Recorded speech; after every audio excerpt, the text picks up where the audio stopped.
阿朱的世界大危機。有一日，阿朱喺屋企食早餐，突然見到床腳有隻細隻嘅曱甴爬過，佢即刻哎呀大叫一聲，拎起張凳站起來。有個人咪衝快啲救命啊！朋友聞聲衝入嚟之後，哇！以為發生咩事？見到阿朱喺度震喎，乜嘢事啊？佢話。阿朱指住隻曱甴，你睇咁大隻，你知我見過最恐怖嘅生物啦。朋友就係定靜睇一睇，好啦咁啊，阿朱咁細隻，你咪少睇大做啦。阿朱繼續大驚小怪，佢肯定有親戚㗎，可能成個家族都喺度，我哋要撤離啦。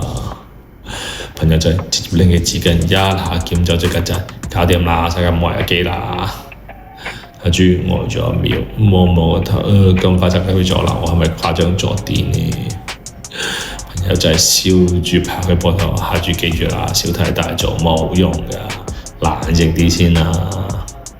呢個故事提醒我哋，面對世事要冷靜處理，唔好過度誇張啊！阿朱學咗教訓，你又覺得點呢？